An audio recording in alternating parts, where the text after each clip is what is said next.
I don't know if you happen to see this tweet from Tampax, which I guess probably you shouldn't see it because who follows a tampon brand on Twitter? But this one went viral, so a lot of people saw it. And the tweet was, fact, not all women have periods. Also a fact, not all people with periods are women. Let's celebrate the diversity of all people who bleed. Hashtag myth-busting. Right. Okay, now a few things here briefly. First of all, I have this question that I always ask when this issue comes up, and I still have not gotten an answer to it. I have not gotten a coherent answer to it, but it certainly is relevant here. The question is really simply, what is a woman? Can you define the term? Define woman. Now, I know how normal science-believing people define it. We would say that a woman is an adult human female. That simple, that easy. But if you are someone who believes that men can have periods, not all people with periods are women, then how do you define it? Not all people with periods are women. Okay, well, what do you mean by women? Do you have a definition? And if you don't have a definition for the term, then why are you using it? You shouldn't be using words you don't know how to define, because how could you possibly know if you're using it in the right context? So that's the first point. The second point is, for the record, it is certainly not a fact that some people with periods aren't women.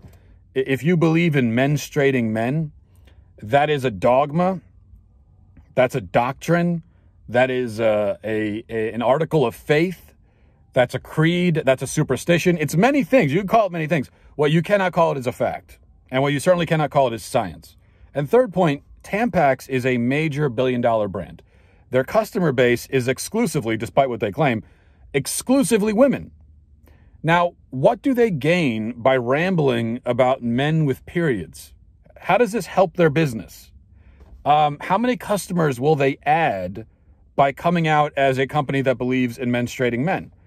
And then you compare that to how many customers they could potentially lose with this insanity, and you see that they really have nothing to gain profit-wise from this. They have nothing to gain whatsoever. So why do they do it? Well, because this is the cultural power that the left wields. Corporations will actually forfeit money. They will give up money and they will give up customers willingly in order to signal their leftist virtue, in order to gain woke points. That's how you know the left is winning the culture war. That's the hallmark of cultural domination, when billion-dollar corporations will give up money just to show that they are in allegiance with you. And they've got, so if you're on the left, you've got corporations, you've got academia, you've got the media, you've got Hollywood and so forth, all of that on your side. But even so, the left still claims that they're the counterculture. Leftist activists will pretend that they're the counterculture radicals when they've got everything in the culture on their side. So we know that that's not the case. But what we also know, even though they have the culture on their side, they've got all the corporations, they've got the media, academia, Hollywood, everything we just listed. What they don't have is the truth. The truth remains the truth. And the truth is that men are men and they don't menstruate.